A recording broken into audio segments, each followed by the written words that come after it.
115. Sebuah pelukan. Maksudnya tuh gimana sih, Ning? Jadi saya suruh ngecat kayak dulu gitu? Tanya Baby pasrah. Suaminya terlihat tak tahu-menahu mengenai rencana Gus Hanan ini. Hanya bilang ini sudah diplanning lama. Kelihatannya juga dia tak mau membantu. Toh dia bilang begitu ke Ning Ningrum. Ning Ningrum yang ditanya malah tak menjawab. Mereka bertiga jalan menuju rumah. Yep. Ning Ningrum yang semi bengong malah ngikut sama mereka. Dia gak balik ke pondok, aneh ya? Tapi biarin aja. Toh mereka bisa diskusi mengenai hal ini panjang kali lebah. Sush. Dia cengok. Bengong. Syak habis dilamar dadakan. CKK. Berondong pula. Parah berondongnya. Bisik Dijah meledek Ning Ningrum yang seperti berjalan tak tentu arah. Seperti otak dan kakinya gak sinkron. Kakinya jalan lurus, tapi otaknya jalan balik, menuju si Ustaz Rohim. Iya. Mereka tiba di rumah Dijah. Kan rumah itu yang pertama kali dilewatin. Jah. Boleh nongkrong di sini ya? Kan kamu pasti banyak jajanan. Gus Hanan kan doyan nyemil. Bolehlah kita rampok. Pinta Baby. Bukan masalah jajanannya. Nanti aku bawain kalau mau.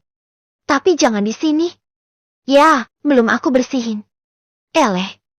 Sama kok. Aku juga belum. Ayo dah. Jangan Beb, jangan ah. Dia bilang jangan-jangan tapi bukain kunci. Kan ngehang juga ini anak. Otak tangan gak sinkron. Pintu terbuka, dan Baby cepat menyelinap ke dalam. Dan ia langsung tercekat. Diam begitu saja membeku. Nyefreeze gitu ibaratnya.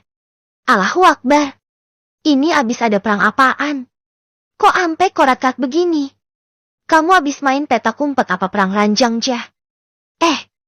Kalau lihat dari kerusuhan ini, perang lantai? Ajaib. Ini perlu didisinfektan dulu. Rumah ini gak steril parah.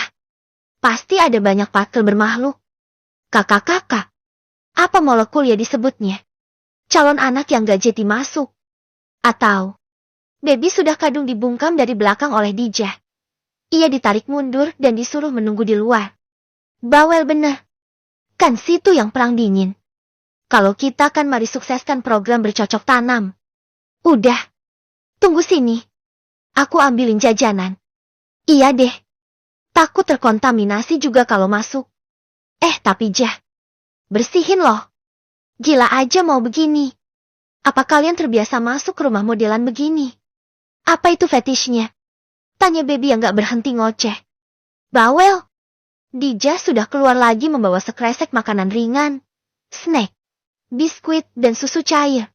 Ya, lengkap bener. Di rumah Gus Hanan ini udah kayak warung.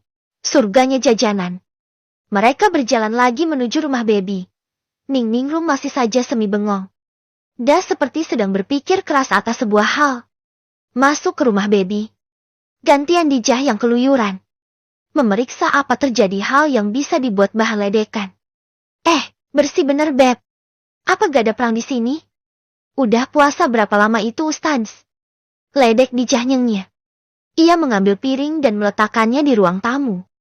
Ia punya biskuit dan rencananya akan ditaruh di piring ini. Eleh. Gak usah pakai piring Jah. Banyakin cucian piring aja. Orang kita-kita ini. Santuy aja lah, gak usah pakai gelas juga. Pakai kemasan susunya ya Ning ya. Kan kita ini harus efektif, efisien ya. Pinta Baby meletakkan piring bersih itu kembali ke tempatnya. Lalu kembali dan membongkar isi kresek itu. Ning, kok bengong sih? Antara kesambet loh. Dijah menggoyang bahu Ning Ningrum, berusaha membuatnya sadar. Aku gak bengong. Lagi mikir keras aja. Ya gak usah dipikir keras. Dijalanin aja Ning. Ledek Baby lagi. Kini Ning Ningrum mengerjapkan matanya beberapa kali. Seperti ia memaksa dirinya sadar. Bentar. Aku ini. Lagi mikir keras sama semua. Keterkaitan di sini. Ia diam lagi dan seperti berpikir keras lagi. Dua perempuan di depannya. Yang jauh lebih muda malah asik makan jajan, meminum susu. Ini adalah definisi. Pemandangan ibu dan dua anaknya. Dijah dan Baby asik memakan jajan dan minum susu. Mereka sih merasa keberatan dengan misi untuk mereka itu. Tapi ya gak segitunya mikir keras. Keduanya lebih berpikir untuk melobi kedua suami mereka. Untuk mempertimbangkannya. Baby sudah niat mau bicara dengan Hamad nanti. Dia akan merengek. Ya, mari kita merengek. Sementara Dijah akan memberikan beberapa ancaman kepada si suami. Biar gak dapat jatah seminggu. Pusing-pusing dah. Aku itu merasa ini ada keterkaitannya. Mulai dari kedatangan Ustadz Rohim dan renovasi. Aku tahu, dia itu sebenarnya adalah pengusaha. Ngapain dia jadi guru lagi? Gajinya juga seuprit. Kenapa aku ngerasa karena dia datang? Makanya pondok mau direnov. Gumam Ning modelan detektif Conan lagi mencerna kasus misterius. Tapi Ning, bukannya bagus ya? Renov pondok. Karena memang beberapa bagian pondok perlu dipugar. Kayak di depan kamar mandi Banat, di asrama kami dulu. Itu depannya ada gudang dan gak ada lampunya. Coba bayangin dong kalau malam-malam kebelat. Udah horor duluan. Gelap. Kadang kalau terpaksa kami lari-larian dan itu sumpah melelahkan banget. Ada juga kelas MTS yang bocor. Kalau hujan, kami jadinya pada maju semua ke depan. Kursi yang seharusnya buat 2 orang jadi diisi berempat. Biar gak kena bocoran air di belakang. Ya berarti pas. Dan memang dibutuhkan pugaran ini. Jelas Dijah. Baby mengangguk saja. Dia setuju dengan apa yang dikatakan Dijah barusan. Gak gitu juga. Saya setuju atas itu. Tapi saya gak setuju kalau pondok berhutang sama orang. Berhutang budi sama seseorang itu gak enak. Kalau dia nanti nagih, gimana? Mau balas pakai apaan? Susah kan kalau Auren mau sponsorin dengan ikhlas. Itu beda lagi. Jeti menyedekahkan hartanya untuk renov, atau sedekah. Itu beda lagi. Bagusan sih kalau renov itu dari dana pribadi pondok. Atau dari uangnya Bu ya. Itu aman. Kalau dari luar. Aku cemas. Wait. Jeti Ningrum curiga kalau renov ini dibiayai sama Ustadz Rohim. Lah emang dia kaya Ning. Bisa biayain ini semua. Tanya Baby kepo. Ya maklum deh. Dia dan Dijah kan baru kenal dan baru lihat yang namanya Ustadz Rohim itu. Masih muda. Dan mukanya polos gitu. Kayak suka bercanda. Buktinya dia senyum-senyum terus ke Ningrum. Iya. Antara doyan bercanda apa emang bucin. Dia itu masih 28 en. Apa 29 ya? Kayaknya sih 28. Dia lulus kuliah itu sekitar 24 sampai 25 en, lalu lanjut bisnis orang tuanya. Bisa dibilang dia yang ngelanjutin gurita bisnis orang tuanya.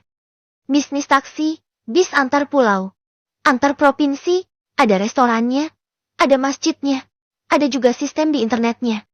Maju. Dan banyak cabangnya. Jasa paket. Ya banyak deh. Mereka aja punya roti dan usaha air minum juga. Definisi gurita bisnis. Kan aneh, kok tiba-tiba dia mau ngajar. Dari ujung ke ujung. Gak nyambung. Terus pas dia masuk sini, tiba-tiba renov. Jangan sampai pondok ini dibisnisin media. Awas aja. Gumamnya penuh dengan penekanan. Terus, Ning mau ngapain dia? Tapi kan dia pendidikannya agama Ning. Balas Baby. Ya iya. Tapi kan, Ningrum akhirnya mengambil jajanan dan memakannya. Awas aja dia. Aku bejek kalau berani ngapa-ngapain. Bocil kok mau ikut campur? Jangan bilang dia mau mencaplok pondok ini dan dijadikannya bisnis. Geramnya sambil mencaplok biskuit Oreo ke dalam mulut. Well, beringas. Apa akan terjadi perang antara Ningrum sama Ustadz Rohim? Malam harinya Baby akhirnya bertemu dengan Hamad lagi. Entah apa yang terjadi setelah ini. Karena saat Ningrum pergi ke pondok dan menghampiri Ustadz Rohim, mereka tak mengikutinya. Baby dan Dijah sudah setuju untuk menanyakan keadaan sebenarnya dan mencari celah untuk lepas dengan jurus rahasia ala para istri. Apalagi kalau bukan rayuan maut. Ini ide Dijah. Karena dia nggak sanggup kalau disuruh ngecat satu pondok. Pokoknya Beb, apapun yang terjadi, kita harus membuat nama kita terhapus dari tugas itu. Ini taruhannya nasib kita. Itu kurang lebih yang dikatakan oleh Dijah kala itu. Apa yang Baby bisa perbuat selain setuju? Dia sih enjoy aja. Tapi berhubung Ning Ningrum dan Dijah menolak keras. Dia harus setia kawan. Kan? Jadilah ia masuk dalam rencana ini juga. Setelah sholat Isya dan sudah makan malam, Baby meminta waktu Hamad untuk bicara. Ia mau membicarakan perihal ini. Ada apa? Wajahnya sumringah. Padahal dari pagi, saat bertemu di pondok wajahnya suntuk dan serius. Ketus, ngeselin, angker, horor. Semualah ada di dia. Kan tadi dia juga ketus banget Ning Ningrum. Tapi lihat ini. Dia senyum dari ujung bibir kiri ke ujung bibir kanan. Lebar benar. Mungkin dia kira Baby mau mengucapkan kalimat perdamaian dan mau bermanja-manja. Heleh. Gak ya? Mengenai renovasi itu. Banyak yang gak setuju. Ning Ningrum takut ini ada urusan sama uangnya Ustaz Rohim. Plus, mereka gak mau ikut dalam proyek ini. Ucap Baby singkat. Ia tak mau panjang kali lebar dan dengan lebay menjabarkan semuanya. Ingat, jaga image. Itu. Hamad diam sebentar. Wajahnya kembali serius. Lalu ia kembali tersenyum lagi sambil memegang tangan Baby. Mengelusnya lembut. Apa ini? Baby mau menarik tangannya, tapi ditahan. Sampai sini aku bolehkan. Bisiknya menangkap lagi tangan Baby dan menggenggamnya erat. Dia bermaksud meminta izin memegang tangan Baby gitu. Tahu diri dia. Pakai izin. Biasanya main, hap aja. Begini. Masalah Renovi itu gak ada hubungannya sama Rohim. Sama sekali. Dia itu adik kelasku dan Hanan. Tapi saking dia pintar. Dan sering lompat kelas. Jadilah dia hanya beberapa tahun di bawah kami. Dia masih sangat muda dan cerdas orangnya. Pak Kiai tahu itu. Dan merekrut dia. Karena ada kekurangan pengajar, kan? Nah, mengenai Renov. Hal ini seperti yang aku bilang. Sudah ada usulan dari lama. Dan Pak Kiai mempertimbangkannya, semua dana ini. Dana untuk Renov sudah ada perhitungannya sendiri. Gak ada hubungannya sama Rohim. Hamad diam. Dan meremas tangan Baby lagi. Mengembuskan napasnya panjang. Mungkin. Ini mungkin. Ning Ningrum kurang suka dengan Rohim. Perihal dari dulu mereka ada sejarah. Ada yang enak. Ada yang gak enak. Bukan tempat dan hak aku untuk bicara. Urusan mereka. Yang jelas ini gak ada hubungannya dengan Rohim. Ia ada di sini hanya untuk ngajar. Lalu, mengenai kalian yang bantu urusan desain dan dekor beberapa tempat. Wajar aja sih. Dulu aja kamu ngehias musyola Banat. Hanya Gus Hanan aja mau tahu apa yang kalian dapat dari camp itu. Gak lebih. Kalau kamu keberatan, takut capek. Ya nanti aku bilangin. Biar nanti nyari tukang dan kamu yang arahin. Penjelasan yang jelas sekali untuk Baby. Tak ada celah sama sekali untuk mempertanyakan hal lain. Sudah sangat jelas kalau ini rencana Pak Kiai. Bukan karena ada kemunculan Ustaz Rohim. Baby mengangguk. Aku sebenarnya gak masalah. Toh aku gak ada kerjaan sampai semester baru nanti. Cuma, Dijah sama Ning Ningrum yang keberatan sepertinya. Ucap Baby menunduk. Dia pikir baik-baik.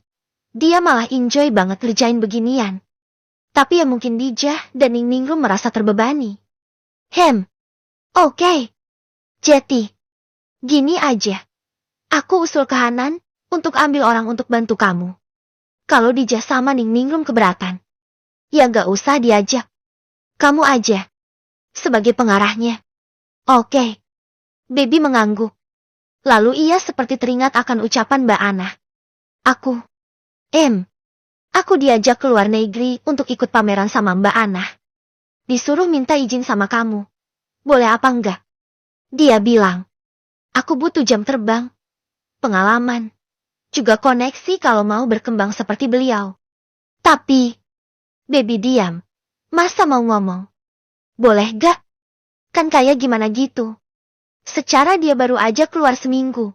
Hubungan mereka juga tak baik-baik saja. Plus. Hamad ini seorang pengajar. Mana punya dia uang untuk beli tiket dan sebagainya. Keluar negeri dan hadir pameran kan butuh duit. Plus, Ini yang terpenting, Hamad, ada jadwal padat di sini. Jeti. Seperti kurang tahu diri gitu kalau minta izin dan minta uang untuk semua itu. Aku izinin. Ucap Hamad cepat dengan senyum 10.000 megawatt ala Pikachu. Yang menyetrum ke arah baby, dia mendelik saking kagetnya.